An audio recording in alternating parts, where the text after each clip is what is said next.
You're listening to the We Are Libertarians Network. Learn more at wearelibertarians.com.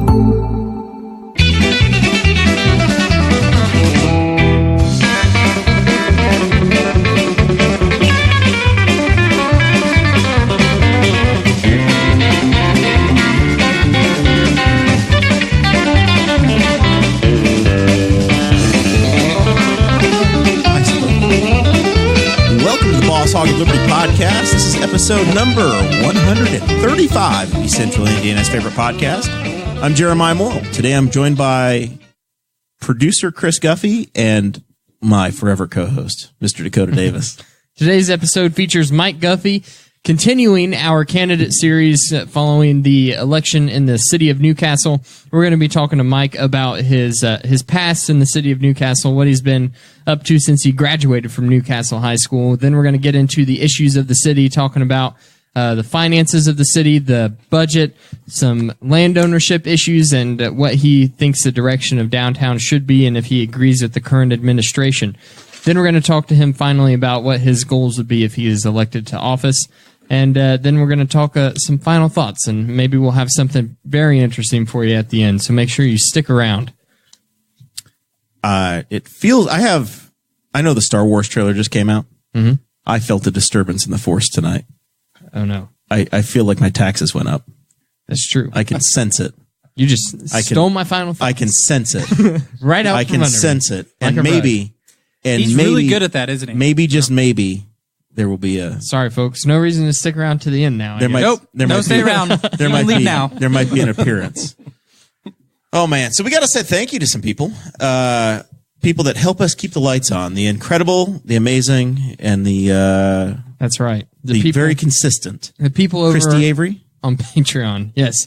If you donate $50 or more a month, then we give you a shout-out on each episode. Those folks are Christy Avery, Craig DaCosta, and Jonathan Phillips. You... listener can join at any level right now at patreon.com/Boss Hog of Liberty. We also have some merchandise stores available if you don't feel like supporting us monthly, but you want to help keep the show rolling. Those are teachip.com/BHOL1, 2, and 3. That BHOL3, I wore that last week. If you check the tape on episode 135, I ordered it in black in the long sleeve. I pulled out my old trusty hoodie. And I have a pink stain on the hood, so I think I have to get one. You gonna get a BHOL3, or what are you gonna do? Yeah, probably a number 3. Yeah, give me the old number 3 in black. You gonna get it? You gonna supersize it? Probably not. Add some fries. Yeah. Pull around to the second window, and Chris will have your total. And, Diet Coke, please, Chris. Yeah. No plebimos. Actually, he wants a Jameson and Coke. Yeah. You're not, you didn't get with the game with. Everybody else wore some sort of a red shirt. Mike looks very dapper in his black and white and red checkered shirt. And I got the instead of the check, I've got more of the plaid, but the same thing going on. And you're just repping Jameson Irish whiskey. There's some red, and it says John Jameson and Son in red. You're fine. Thanks, Mike. Are you Irish? No. You just like their whiskey? No, I just prefer Irish whiskey. Over any other kind of whiskey or brandy or anything like that. Well, we're not French. We don't like brandy. Yeah. I had an interesting beer this past weekend. It was from Sam Adams. This should have belonged in the Patreon portion, but I'm going to tell it anyway. It's a $300 beer. It's 28% alcohol by volume, and it comes in this crazy-looking bottle. I put a picture of it on my Facebook page. You can look at it, and it tasted just like a cognac.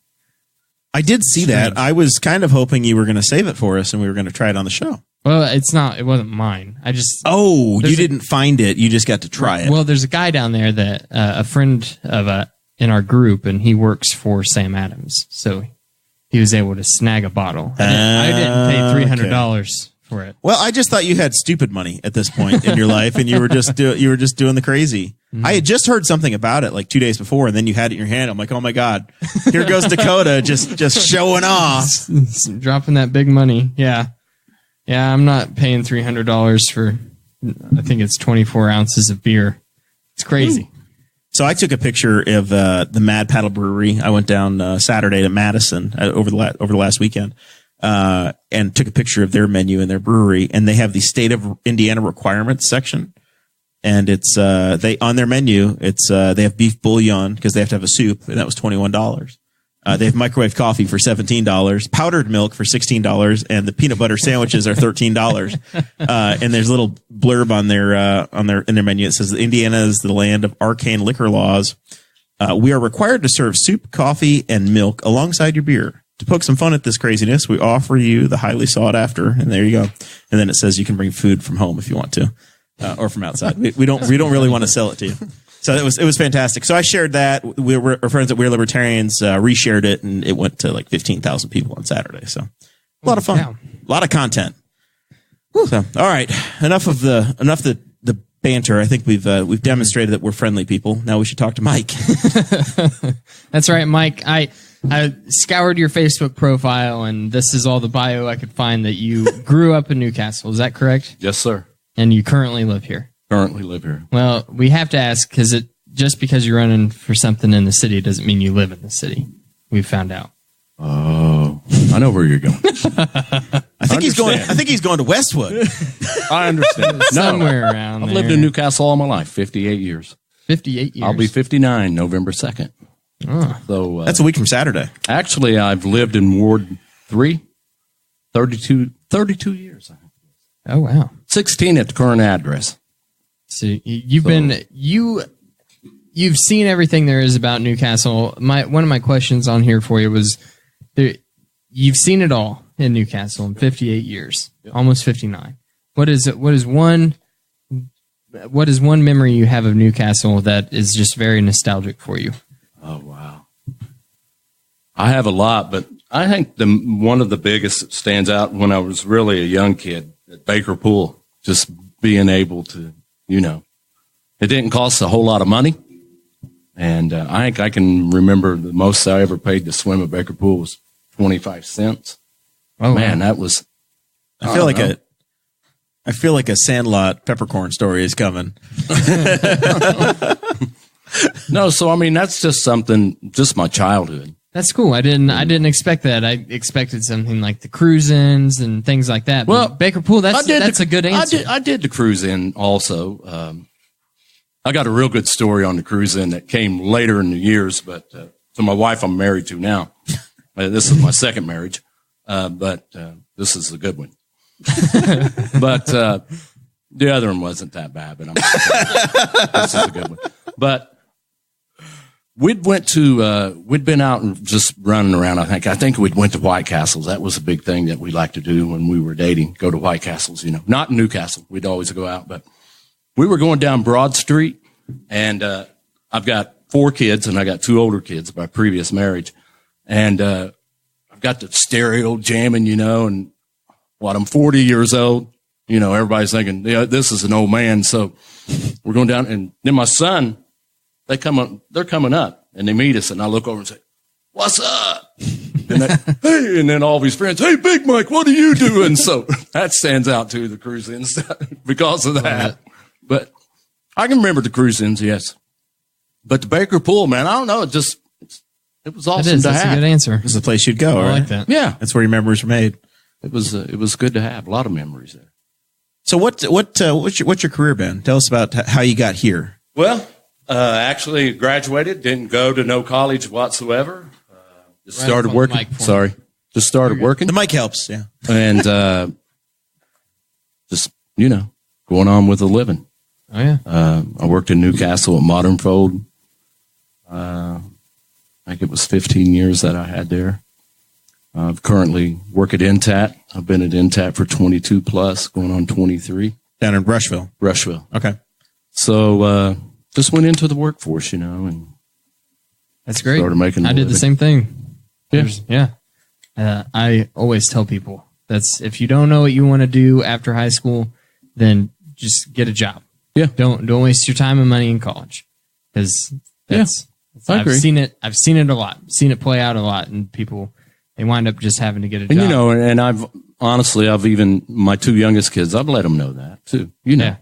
That's just seems like common sense. At least but college is just pushed on you so hard in modern high schools. Well, there's not much common sense anymore. So you've been somewhat involved in local politics in the past. Somewhat. You've run 8 years ago. You ran for the city council. I assume the same seat. Yeah. Tell us about that. What got you motivated then, and what brought you back into this thing? I just thought it was time for a change. That's what got me motivated back then. That's probably the whole motivation behind it. I felt like we needed a change in Ward 3 in City Council. And then You're Ward 1. Ward 1, sorry. Maybe it was Ward an endorsement. Maybe he thinks there needs to be a change in Ward 3. Don't correct the guy. Hey, are you Gosh. endorsing? Let's get this endorsement right now. Wipe that out. My goodness, what am I thinking? Ward 1, right. So I thought there should just be a change, you know? I mean, am I for someone staying in a seat for years upon years? No, I'm not, you know. But that's what kind of motivated me for that. Man, I had a blast doing it, and I've had a blast doing it this time. I got out, got to talk to people, meet people that I didn't know, and see people that I didn't even think were still living in Newcastle, but they are. So I had a real good time with it. And, of course, I didn't get what I wanted, but I didn't walk away disappointed either. But, you know. And that was how many years ago? Did you say it was 8 years ago. 8 years ago. I'm pretty sure it was. What about this time? Was there like one issue as you were watching Henry County or Newcastle politics? You got into the race a little later, right? You didn't do the primary. I got in. You jumped into the race, right? You know, and you know, I don't know. I've always been interested in it. Just didn't really. I don't know. Just didn't really get the ump to do it. You know, I kept thinking back. I don't know. But I've always wanted to be in it, and I just felt like this was a good time. You know, this is perfect timing. Everything is kind of fell in place for me. So this might be the good time to do it. And yes, I did get in late. I got a hold of the Republican Party in June. They had to have, maybe I did in May. They had to have a caucus. I went on vacation. While they did the caucus, I wasn't even around. I left and went on vacation. You left it in their hands. And that's cool. And they voted me, you know, with no problem. And so here we are today. So you said that as you've ran for office both of these times, you've really enjoyed the process. Yes. And enjoyed getting out and seeing people. Both times that you've ran, has it changed your perception at all of elected officials and no, how not really. I mean, yeah, you know, I don't have nothing. I don't even know what your perception was beforehand. But it hasn't changed any at all. I mean, you know, they're just people. It's always people, right? Yeah. It's just people. It's folks making the best decisions they can, right? You know, right, with the information you have, and because I think that changed for me whenever I started getting more involved in county in politics in general. Is just going, oh, these are people, these are neighbors, folks that you see in the grocery store, right? They're not enemies of you or me. So sometimes they like to steal our money, but yeah, like they did tonight. No, but yeah, they're just people. All right, just like us. So what other ways are you involved as you've enjoyed? I've really not been, you know, I've not been on any boards of anything like that. I just try to take things in the city of Newcastle, you know, just try to pay attention, right? Pay attention, see what's going on. Has that been because you've been working and, you know, the activities happen, you know, not, I don't know if you're shift work and you're working seconds or you're working days or what. Days, some of that, I mean, I travel a lot, like I said, with my job. I actually take care of the quality side, and nice. I have customers that take care of. Toyota, Georgetown. I don't know if you know about the big plant in Georgetown, Kentucky, over by Paris. Huge. Yep, huge. Over 8,000 people. Oh, but cow. I take care of. They machine some of our parts. We make mainly Toyota, so. But yeah, I travel a lot. And you're married. You have kids, like you said, and yeah, I get it. Well, not yet, but I will in February. Tablecloth has got. He's all wrapped up in it. Oh no, wrapped up. It's stuck. We gotta get this fixed, Jeremiah. You know, it's something Chris rigged up, I think. Yeah, it's true. I gotta bring in an emergency backup we'll chair. Let it be like it is. Uh-oh. All right. So So you've been watching have you been attending city council meetings or Yes. watching online and Yep. and keeping up with that? Yep. You've had a chance going to these meetings. What have you thought of the way the process is going and what the current council is doing, and maybe some ideas you have for differences or things you can they can improve on? I think it's going okay. You know, the budget.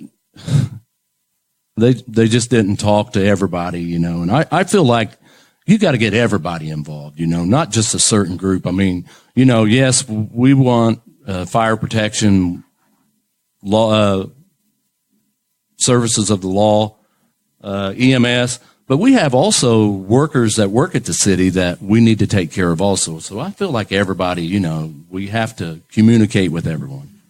Yeah, as Keep everybody in the loop. whenever we talk to Chris, I think what group of employees did you say their meeting and negotiations wasn't set up until the city after? union. The city union. Yeah, They're- the street worker sanitation, sewer, trash, those guys. Right. They had not, and I believe probably the park would fall under that union as well, I would guess. Yes, they're all together. Yeah. They hadn't. Their meeting wasn't until a week before the second reading. Right. Yeah, so the first reading would have already passed before they even got to have a discussion Right. about So the budget. that's not right Yeah. to me. That's not fair. I mean, you know, you got to get everyone. So I'm guessing that you were in total support of them killing the budget Yes. whenever they found out about Yes. that. Yes. What do you think about it? It passed at the last meeting, 5-0. Passed at the last meeting, and you know, again,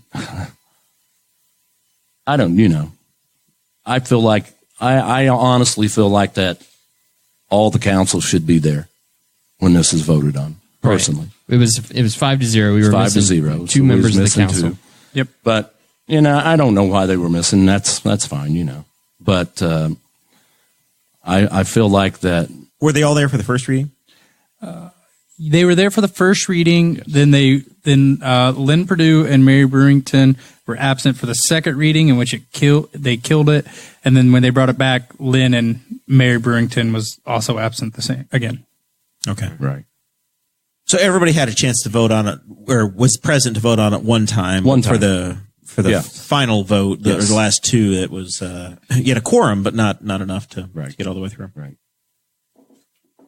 All right. So other than the budget process, what else have you seen or learned about the council's influence on the city that you think maybe you could, you know, is one of your reasons why you set you apart and why you should be on the council? Well, I think you have to listen to your constituents.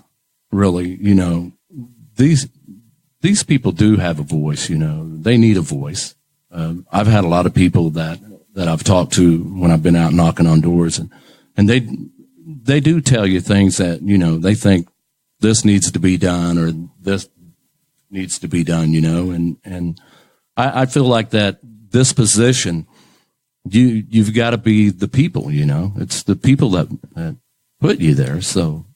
You have to, you got to listen to them and bring it before the council. I always feel like you have a platform, right? You know, you've got a platform to speak and make your issues known, and you've got the ability to advocate for things. You know, the last two mornings I've been on State Road 3, which is under construction right now. Right. We've got we've listeners all over the country. So, main thoroughfare through our town, 3 lanes northbound, a center turn lane, and 2 lanes southbound. And there's orange barrels blocking all but 1 southbound lane and 1 northbound lane.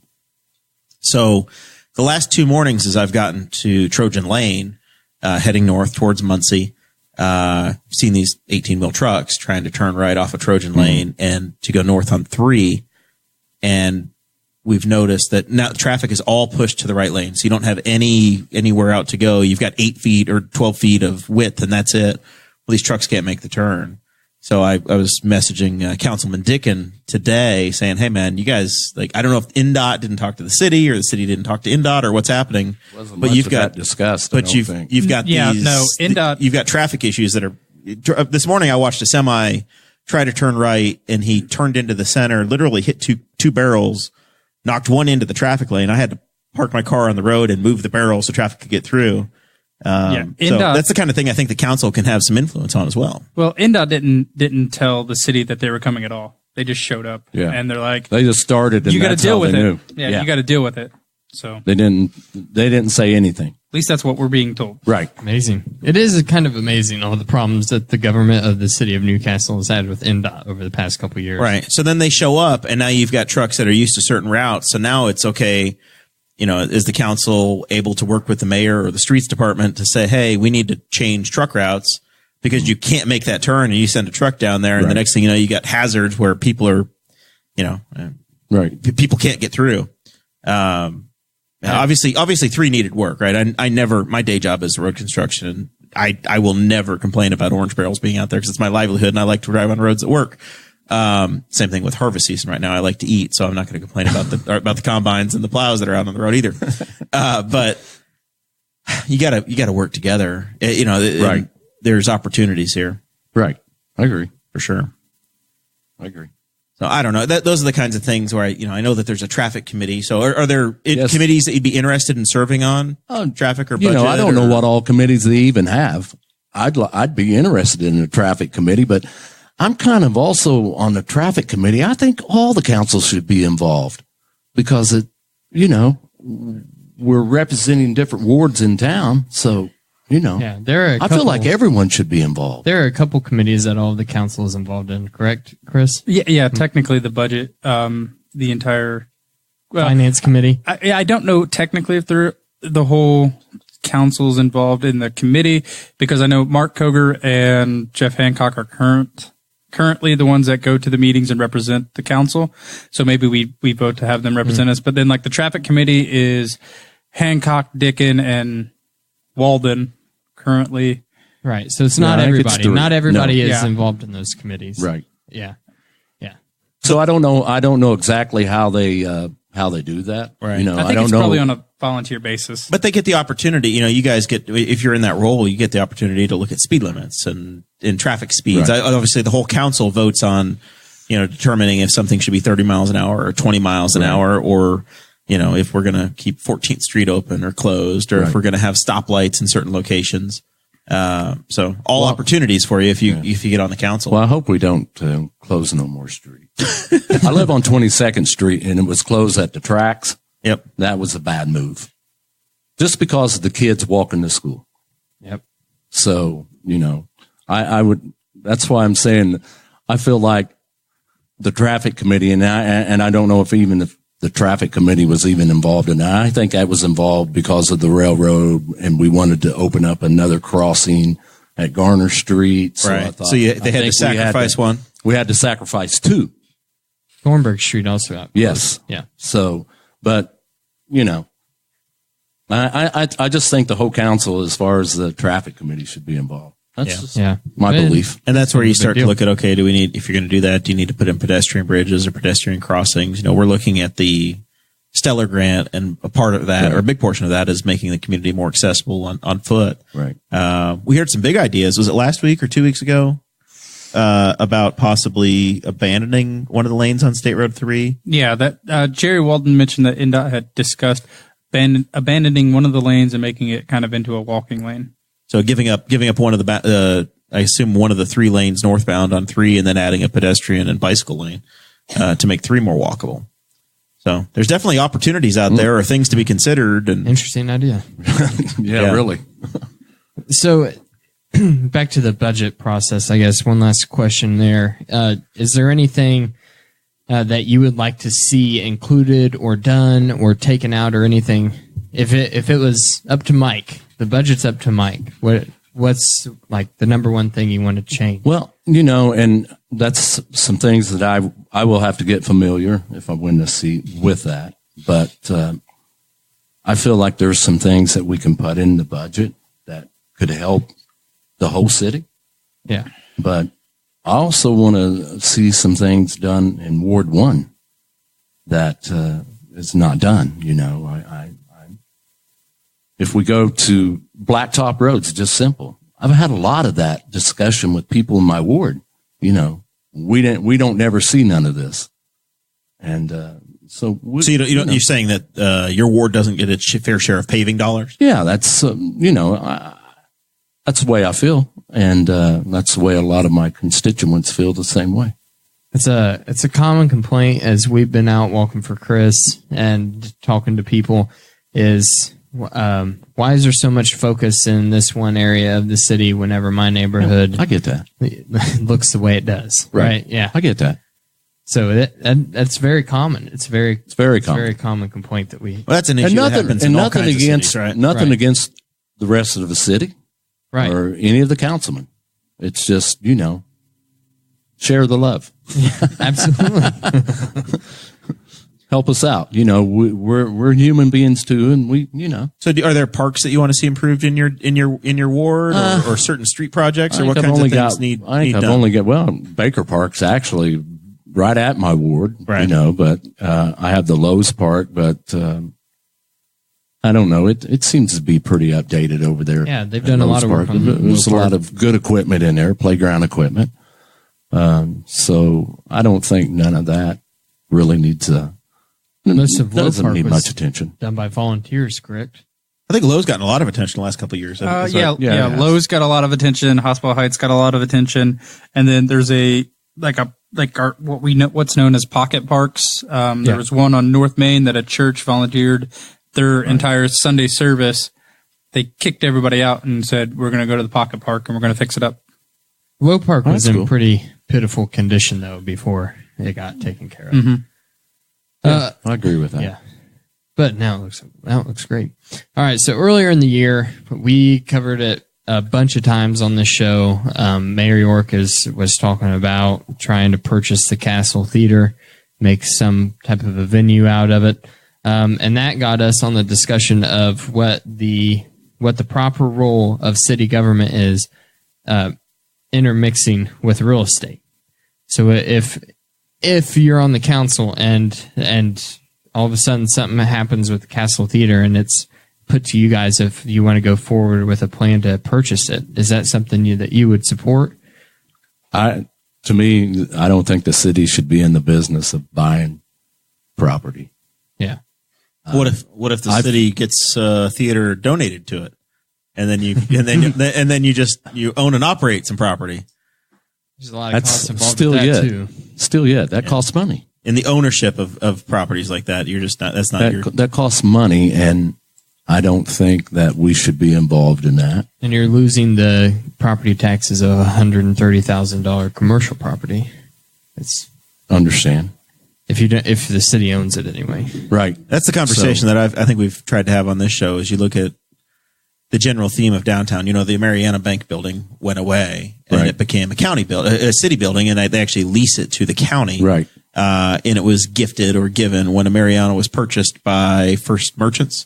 They didn't need the downtown building anymore, so the city got that. Right. But now the city has maintenance. The city has all these responsibilities for that building, and it's not paying property taxes any longer. Right. Same thing with the castle. If you look at the castle and what it paid in property taxes last year, you start to lose tens of thousands of dollars in revenue just by having a few buildings shift from private to public ownership. Right.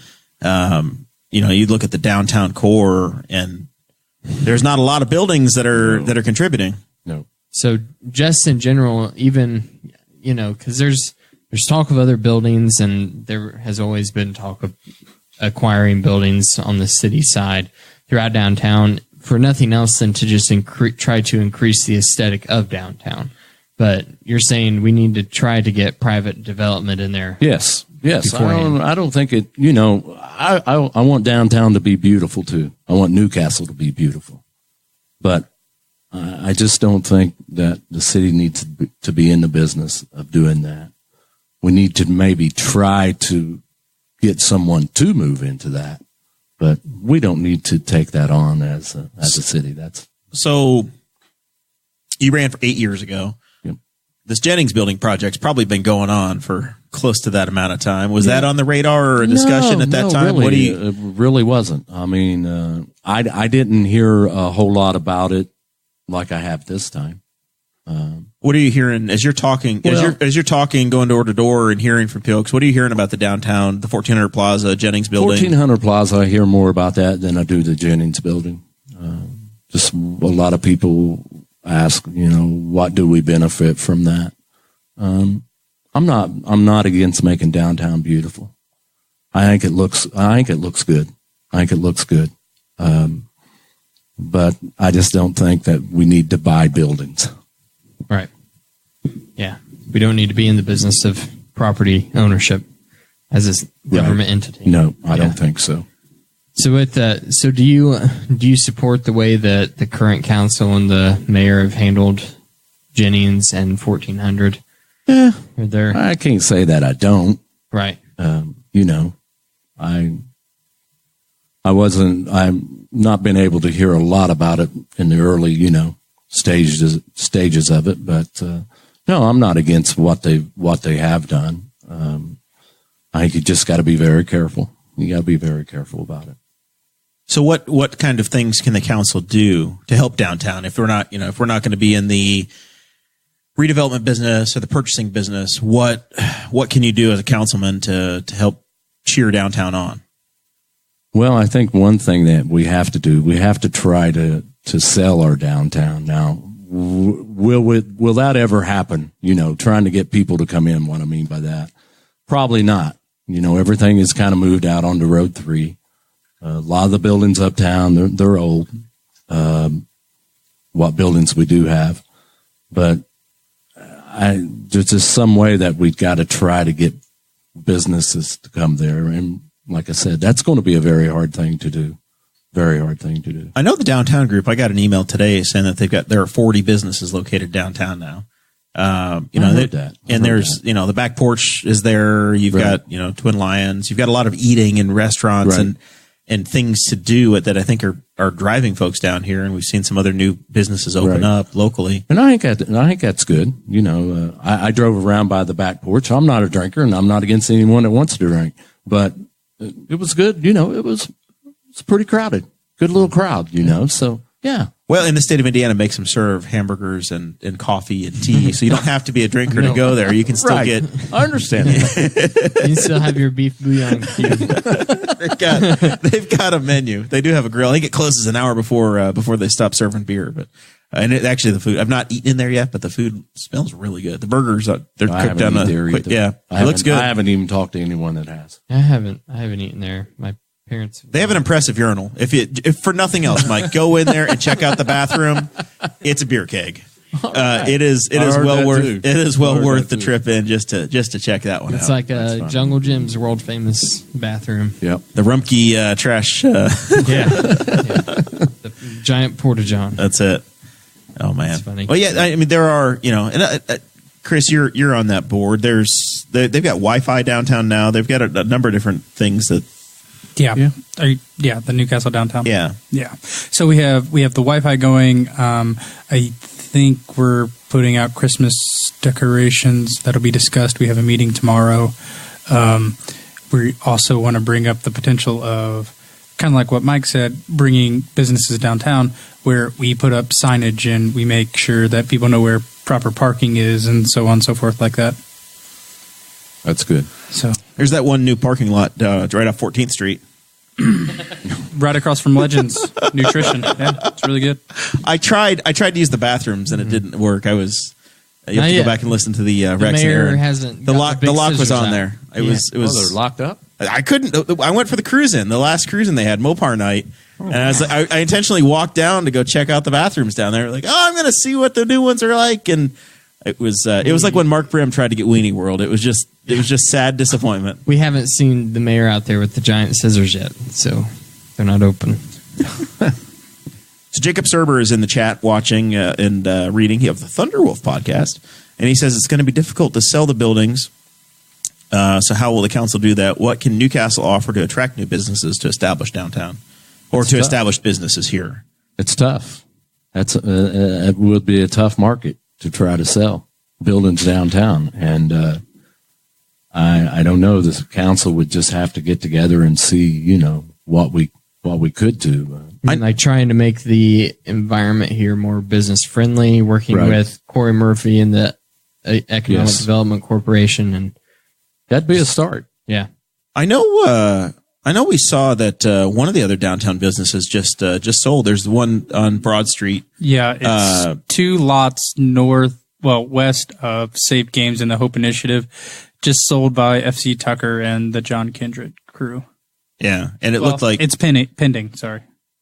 So that's a few. I mean, we've seen a few properties move this year down in the downtown area. Interested to see what locates there because it's a massive building. It's 4 levels, and I think it was it's one of those that's got a long history. And I saw some pictures of the old gym that's upstairs in a previous era. Lots of opportunities. So we'll see. Yeah. You work in Rushville. Rushville's getting a brewery, but somebody told me not too long ago that Indiana is in Indiana, Newcastle is the biggest city that doesn't have a brewery or winery in its limits yet. I believe it. We are we've got to be right on the edge. I mean, Fortville has Taxman. Yeah. That's a big brewery. Like half the country knows about Taxman Brewing Company. And they have a satellite location in Fortville. We went to Albion, and Albion had one. I mean, it was tiny little map dot places have them. So I didn't even hear that about Rushville. Of course, I don't hear a lot down there, but Rushville is a stellar community, and they've spent a lot of time and effort. Mayor Pavey and Brian Sheehan, who's doing special projects down there. I mean, you've seen that they've got a new, almost a storefront set up on Main Street on 3 for their farmers market. Yeah, it's kind of like hides that missing tooth. It looks real good. It looks great. Looks good. Yeah, it's a nice plaza right across from the Radio Shack. Right. I like that analogy, hiding the missing tooth. That was a good one. It looks. It really does. That's a perfect. It looks great, and that's cool. There's a lot of orange barrels down there. I know they've got a new. There's a lot of investment happening in Rushville. It's been impressive for a community that didn't get an interstate. Right. You look at Indiana and the things that in the areas that we have. That's one of the issues Rushville has faced for generations. Is that Rush County didn't get an interstate. 74 went through Shelby County, and 70 went through Henry County, and they got split. So it's just the reality of it. But it's been very interesting to watch how that community has flourished over the last 8 years in the Pavey administration. It has. So, all right. Well, what else have we skipped over that we probably ought to get into? We've missed our last question here. Okay, you win the election, and we're celebrating, and you get sworn in, and it's time for you to serve on the council. What's the biggest thing on your punch list for 2020 to 2024? I'm kind of big on clean. I think a city needs to be a little cleaner. Seriously, we traveling around, I see, and I know you guys have seen it, and I don't know how much people get involved, but like adopt a highway to clean. I feel like we could be cleaner in Newcastle and hopefully draw somebody from that. That's just something I would like to try to push and maybe head up. I know. So it might sound crazy, but is that like a Saturday street cleaning thing? Is that more trash cans? What's that look like? How do you think? Is it a cultural thing? What do you do to make that happen? I feel like you got to get the community involved. You have to get the people involved. It's a cultural thing, and maybe also trying to make it easier for people to get things cleaned up, like adding the trash cans and things like that along the city sidewalks and places. But, and of course, the green toter, that to me, I know that goes back a little ways, but it was, it's kind of cluttery looking, really. But anyway. It's been a conversation about trying to get toters replaced and trash can lids replaced. What should they do? With the toter? Yeah. I don't know if you can do anything different now. I don't know. And I'm the same way about trying to get the trash cans repaired. They get beat up pretty good. I'm not sure about that. You ever heard how much faster it is to get a replacement from, the private sector versus the city of Newcastle? I haven't, no. So I use Big B. Yeah. I lived at H Avenue for 2 years. And as soon as I moved there, I asked for a new trash toter because I didn't have a lid. And then about a year later, I still hadn't had one. And I had 2 toters there. The other toter's lid also broke. So then I requested to have a second toter replaced. And I never got it either. And when I sold the house, I had 2 toters with broken lids. Should have got a hold of your councilman. I did. I know. It didn't work. Real quick on the toters. I know that Lee has bought brand new lids, and so they're down at the street department. I don't know exactly when he got those in, but when I did a ride along with the street department, one thing that the guy driving the truck told me was what happens is people will overfill them and they'll throw the lids open, and then when they come in to put the pinchers, It grabs them. Well, yeah, the lid's bigger at the bottom where it grabs, and so then it crushes the. Yeah, that's the what lid. happened to mine. I don't doubt that it was Dakota's fault that he broke his lid. But I will say I've had, with Big was B, the wind. I literally call and the next day the thing fixes because the hinges break on for mine. Yep. Same They thing fail happened to mine. at the hinge location, and typically I see it when I watched mine break. It was when they set it back down on the ground. It snapped it was cold and it snapped it or whatever. Well, mine is the actually it wasn't the hinge; it was the wheel. The wheel casing itself that snaps onto the axle snapped whenever they set it down. So then I was missing a wheel. I'm like, how am I supposed to lug this all the way to the side of my house with one wheel? Zach Burcham says, I got a new lid after Aaron Dickin threatened to give me his. So, all right. So looking globally, the services that the city provides, Big B is an option. There are communities that say, hey, you just pick any trash company you want to pick. Do you think, long term is city trash something that we should be doing? I know Rushville considered it 10 years ago as saying we don't need to have a trash you can have city provided trash that's a trash contract like Spiceland does, or you could say y'all just hire whoever you want to, or you have a city owned and operated trash service. I'm not sure. I think it's something you would most definitely have to look into. Have to take I don't know. some kind of a study. Right. I don't know what all was done. I didn't even mean to bring up the green trash. Man, No, It gets brought up all the time. It's a Newcastle staple. I don't know what all was done back when they brought that aboard. We haven't even talked about large trash yet. We're just talking about small trash. So, I don't know. I do remember that it was under Jim Small, and the comment was made to beautify Newcastle, and I don't know how that really came across to help beautify Newcastle, but because if you got a trash shoulder, and some people, nothing against the people, they're just going to throw open trash into it. Lid's not working. Not bag it, just toss Get a it good in. windstorm. Yeah.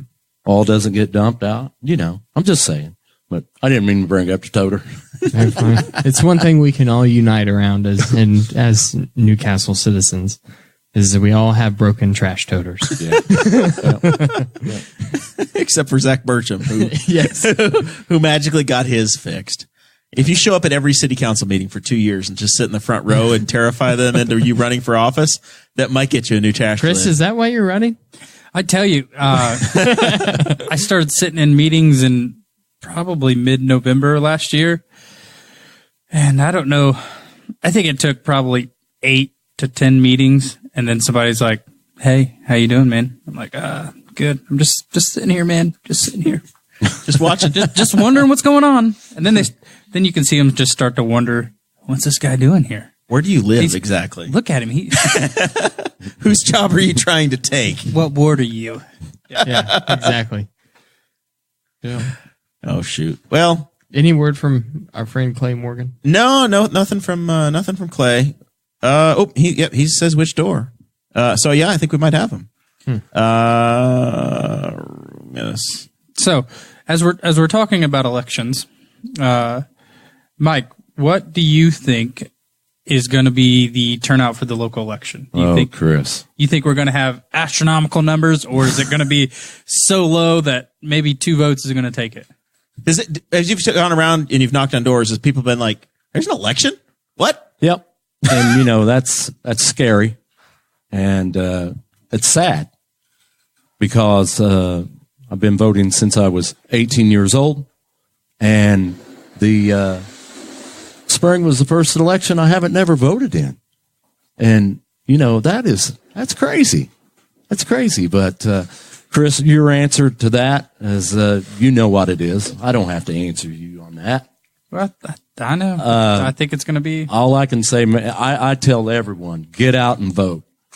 absolutely. This is an exercise that right, because man, this is a right that it's a good right to have. I hope people vote because I live in the county, but y'all have my my water and sewer, and you guys get to decide who makes the decisions for me. I'm like Washington D.C. taxation without representation at my house. We just need everybody to get out and vote. We're about to have a Jeffrey Street Tea Party. I'm just gonna keep pouring stuff down the drain until it gets somebody's attention.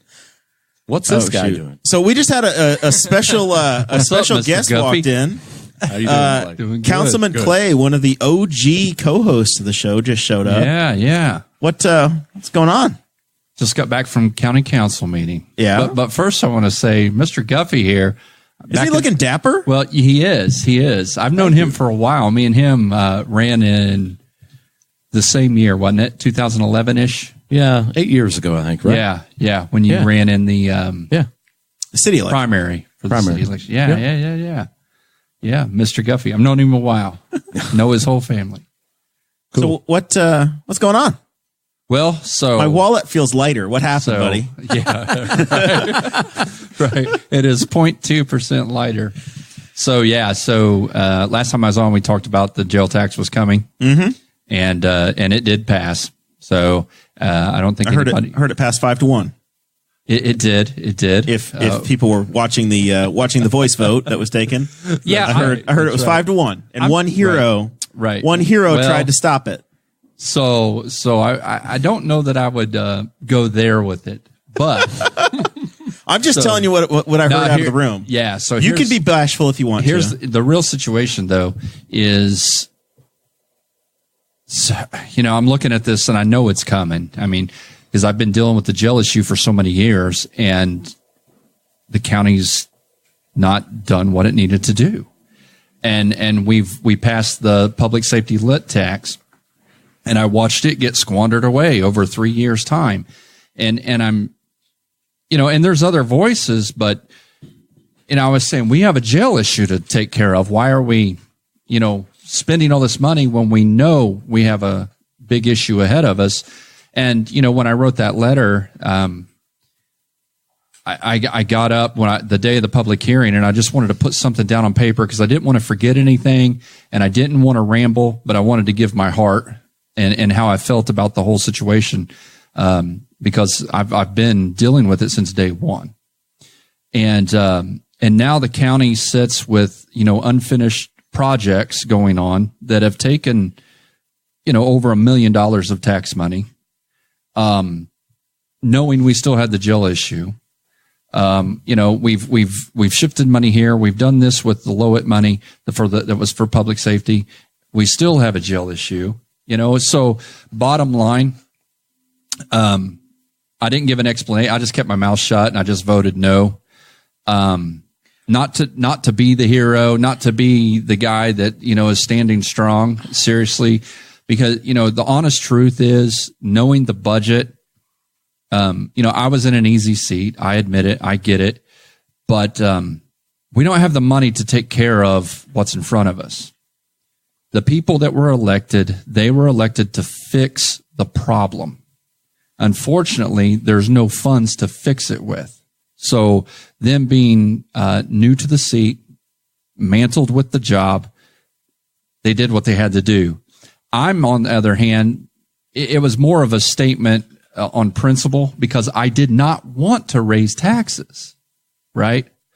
But I have so many times, and I've seen it get shifted away, and I've been disappointed time after time. The only thing that I can say that we have something to show for is the road tax. When we did raise the plate tax, I mean, we do have a lot of county roads that are much, much better now. But other than that, we really don't have anything to show for the taxes we've raised, and that's extremely disappointing.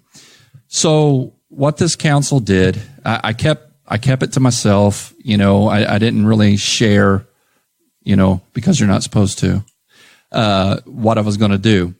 I kept it to myself until the vote. And I thought about giving a statement, but I didn't. I just kept quiet and just voted no. But what this council did, whether it was right or wrong, whether people like it or don't like it, I'm sure there'll be people on both sides. This council gave me the opportunity to vote the way I would like to vote according to a world as I wish it was, not according to the world as it is. Right? So they gave me that opportunity to vote no. Because with all my heart, I didn't want to. And knowing that they were going to pass it, knowing that the yeses had already been said. It only takes 4 yeses. It passed. Yeah. And the honest truth, they're just trying to do what they feel they need to do, because we're in a dire situation.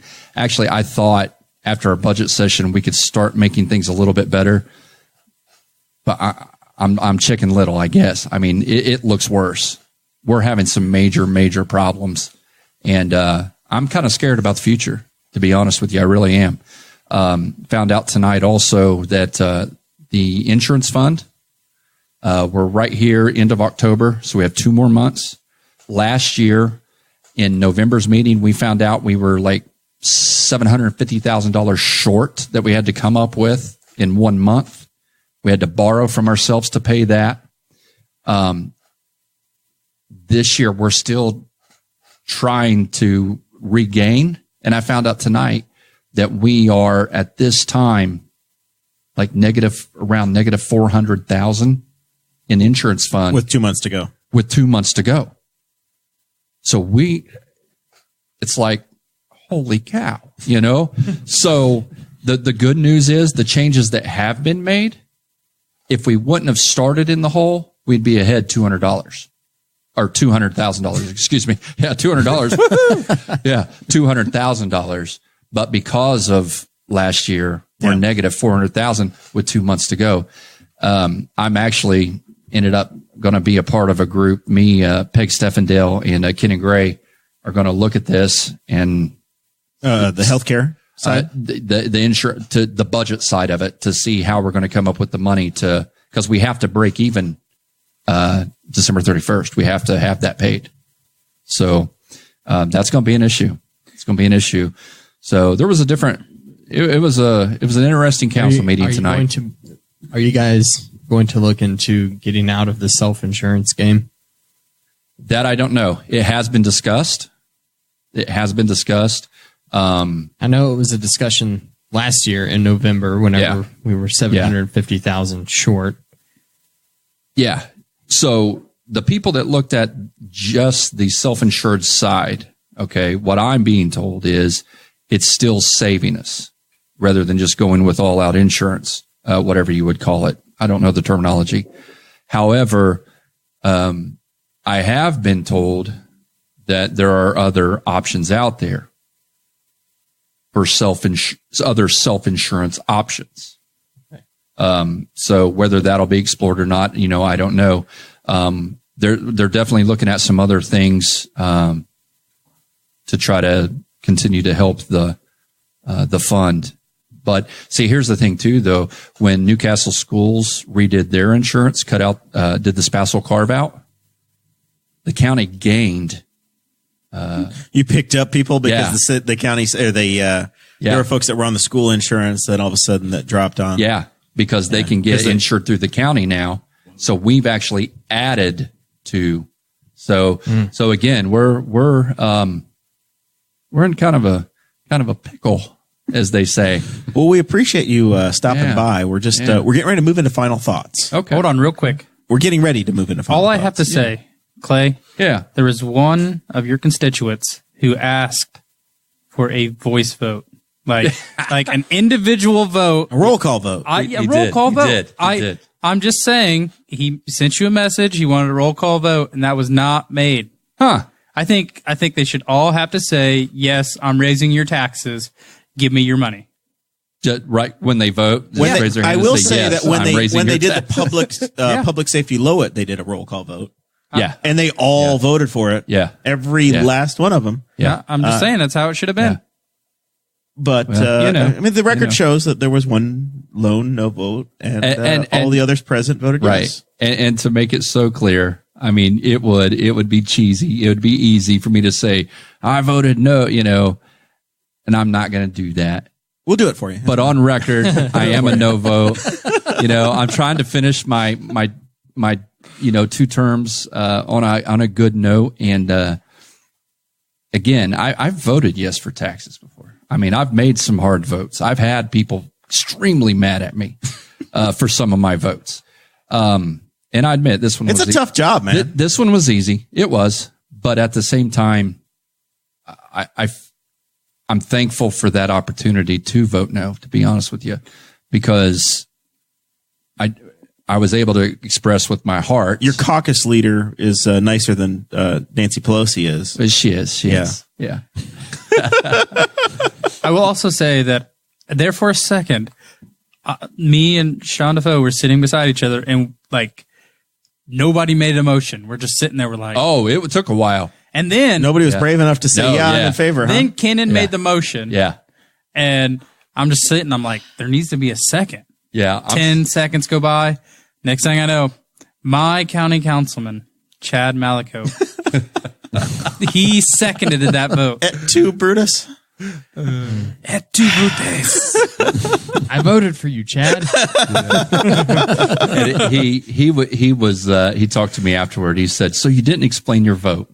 He said, I know how you feel, but why'd you vote? Why, basically explain your vote. And, because the honest, he truly, honestly, in his heart, his convictions, he wanted to vote no. But again, the truth is the reality of the situation, and it aggravates me to no end, is we had to do something. We have to do something. And here's what's scary. It's not even enough to do what needs to be done. The drop in the bucket. I think you and I have had this conversation a number of times over the last couple of weeks. And I've said it on this show. I said it when Prosecutor Joe was here. I've told you, you all need to lead a revolt and have 1,000 local officials show up in January at the State House, and that's doing something. Yeah, it's like somebody mentioned that at the public hearing. Somebody did mention that. They've caused this problem, and they've put the bullet in your Guffey. They put the bullet in the gun. They put it in your hands, and they asked you to pull the trigger. And dutifully, our council just pulled the trigger and raised our taxes instead of going and fighting back at the state where they've caused this problem for you. But and there is, and not to drag this out, but I do, I won't say I've frantically been sure, but I have tried to make some contacts, some people that understand that side of things a lot more than I do, and how to rally people, because it truly is a statewide problem. And I have a feeling that a lot of the state senators and representatives, if you just ask them personally about the issue, they would just say, well, we did give you an option, to raise your taxes. Yeah, that's why I said you need to get the public on your side. Right. Well, because I've actually been told that before. You and I, when we went to road funding day, I don't know if you remember this specifically, but one of the state senators was coming out, and he was, kind of chit-chatting with Nate Lamar, because he knew, they knew each other briefly, acquaintances. And, I was standing there. I wasn't the one that said it. Somebody there said something to him about road funding. And his answer, and honestly, it was kind of arrogantly, well, we did do something. We gave you the ability to pass a tax. Yeah. You can raise your wheel tax. Yeah. And then he just left like that was a great answer. It's like, oh, thanks. Meanwhile, the state was sitting on so much money. But anyways, that if they didn't spend it, they had to send out checks to all the citizens. Yeah. We could have a whole new show on that. Yes, you could. Yeah. Well, We kind of hijacked Mike's show. We did. Sorry. I think everybody will be back at some point. Producer Chris, you got any final thoughts for us? Yeah. You building an ark for Saturday? If it doesn't rain, we will be walking. You can meet here at the 1102 Race Street about 8:30. 8 o'clock. We'll have donuts. I will bring them. Also, I'm very excited. Saturday night is the true, for me anyways, home opener for my Indy Fuel. The actual opener is Friday for the home, but I will not be there. So Saturday is the home opener for the Indy Fuel, and I'm so excited. It has finally come back. And then Sunday, I don't really have anything. Oh, You want to go to church with me? Nobody really needs the play-by-play on I'm your sorry. life, Chris. It's fine. I'm actually going to church with the girlfriend and her parents. Oh, okay. Oh, look at you. And then another thing I would like to publicly on the air is here thank Jeremiah and Sarah for letting me intrude on their weekend down at Clifty Falls. I stayed the entire weekend, me and Paige, and Wow. we had a wonderful time. Don't worry, guys. I'm going to bring him down a notch in my final thoughts. No, you're not. Watch this. I know where you're going. Well, this was fun. All right. Hey, Councilman, Yeah. I just got done talking, didn't I? you got anything else? But Anything you need to promote? Here's my final thought.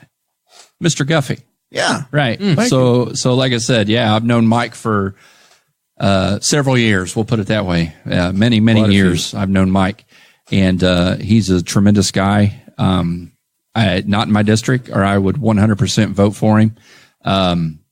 He's been around this community, been in this city.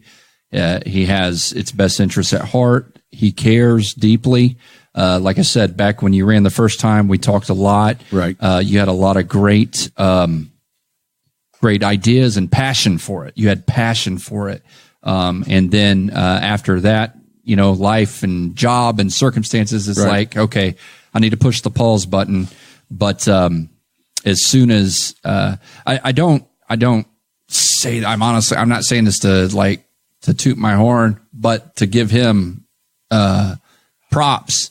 As soon as I found out that there's an opening here, Right. I immediately got a hold of him and I said, "Hey, there's an opening. Here's your chance. Go for it."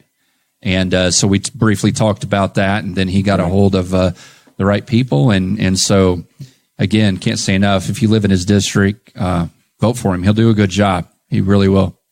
Very good. I haven't heard him promise any tax increases, so that's that got my attention. It's better than some Republicans. Read my lips. And I don't like pasta in my chili. There we go. See, That's you're huge. winning me over, Mike. You're winning me over. Anything else we forgot? Anything we need to cover? Not as far as I know. All right. If people want to help out with your campaign, donate, walk, to any of the last stuff, how do they get a hold of you and reach out? Well, get more information. The card that I've been passing out does have my contact on the back of it, so they can get a hold of me that way. They all know that. If not, 622 South 22nd Street's where I live. A lot of twos. Come right there. A lot of twos. Come right there. All right. Do I get to say something on the final thought? Yeah. This is it. This So is your spot. my turn now? It's your This is- turn. Whatever you You want. are on the Good. spot. Just what I want to say is just, I'd like to see a good turnout, but we know it's going to be low. We know it will be. But Ward 1, you got to get out there and vote. Exercise that right and vote. And vote for me.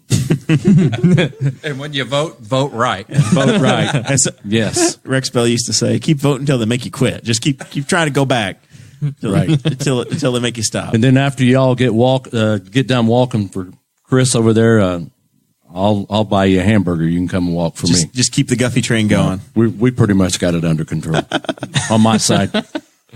Dakota? All right, I'm going to shame Chris Guffey first of all because Hello, shameful.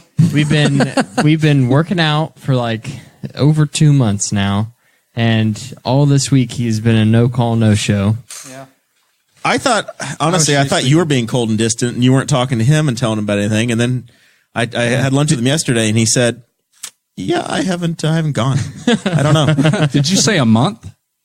It's been over 2 months. Over 2 months. Yeah. So when did the new girlfriend come along? Look at him getting red in the face. Oh, hold on. No, I got You to can't think. see it, folks, but he's just, He has turned 6 months? red skin 6 weeks? red. We're 6 weeks now. Little over a month, almost 2. You know. starting to get busy on me. Somebody need to get in shape. What a shame. I'm in a shape. It's called round. Other final thought is I want to say thank you to Clay for sticking with your convictions. I said before the show that I think you voted no because Chris Guffey, Jeremiah, and myself were all in the barbershop talking your ear off about how you just I was downright abusive the last time. I was If you in want to there. lobby me, just let me cut your hair. Pay me $13 to cut your hair. Lobby me all you want. Hold on to take credit for it because we went in there and said, Clay, Don't do it, man. I gotta say, he said he. For the love of God. I'm gonna say he said he has to cut your hair. I took a lunch break and I come down there and I just sit in the chair and just talk to him. That is true. That is. I did not get my hair. Didn't even give him any money. He has time to go in and talk to Clay, but he can't wake up and go work out. Yep.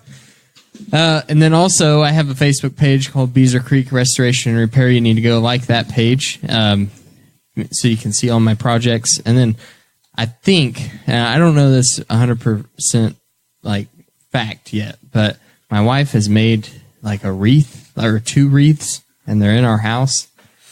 I think that she might be trying to sell those. I don't know. Interesting. I'm gonna go ahead and promote that. You're gonna just start selling your wife's arts and crafts without her knowing it. I'll give you $10 for a wreath. There's a reason that they're there. We don't need them. She's made them. Is she making custom orders? I mean, is she doing Christmas wreaths? What are we doing? I don't know wreaths? yet. I don't know yet. I'm just trying to. Say, You live with the woman, lookout. right? You can just talk to her and she'll tell you what she's selling. Yep. I could do that if I actually lived there, but some days it feels like I don't. It's been a crazy couple weeks. I'll just say that. All right. Final thoughts from me. Congratulations to Roger Penske, one of my heroes. He got the Presidential Medal of Freedom today in the White House. So that's pretty cool. Penske Racing, Penske Enterprises, Penske Chevrolet, Penske Truck Rental, all things Penske. Very cool. An American treasure. So that's a cool one. And also congratulations to the Montreal Expos, who are winning the World Series 2-0. So I'm pretty damn excited. My childhood baseball team, now labeled as the Washington Nationals, Exactly. are leading the World Series 2-0, and they took both those games in Houston. So now they'll have the 2 games at home in Washington, and who knows? It's amazing what happens when you get out of a bad relationship. Oh shoot! Yeah, so that's been interesting. So we will be back next week on Wednesday, concluding the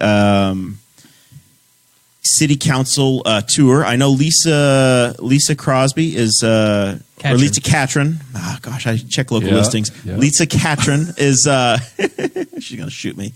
Lisa Catron will be on Wednesday, and then I deserve it. And then maybe we'll get another surprise guest or 2 on there. We did extend an invitation to Jeff Hancock. He's got some conflicts, so it's not going to work out for him next week. But hopefully they'll both be at the forum on Tuesday next week as well. I know the local Chamber of Commerce has invited everybody that's on the ballot to do their forum. I think it's a library on Tuesday night. Yeah, so the library auditorium at 6:30. check that one out, and then we'll be back 7:00 on Wednesday night, continuing and wrapping up the city election cycle. So we'll see y'all then. Thank you for listening to the Boss Hog of Liberty, which is part of the We Are Libertarians Network. I am Chris Spangle, and I am the founder of this network, and I invite you to listen to all of our shows, which you can find at WeAreLibertarians.com or by searching for these in your podcatcher. The flagship show is the We Are Libertarians podcast, where we apply libertarian principles to current events. The Brian Nichols Show is a conversation amongst Republicans, Democrats, Libertarians, Independents, as they talk about what is happening in the news. And we have many other podcasts like The Chris Spangle Show, Upward, The Cost, Raw Audio Politics, Miranda's World, and Tad Talk, which is quite a ride. So check all of these out. Go to WeAreLibertarians.com and you can check out all of our great podcasts. Thanks for listening. Thank you for listening to the We Are Libertarians Network. Get our other shows at WeAreLibertarians.com.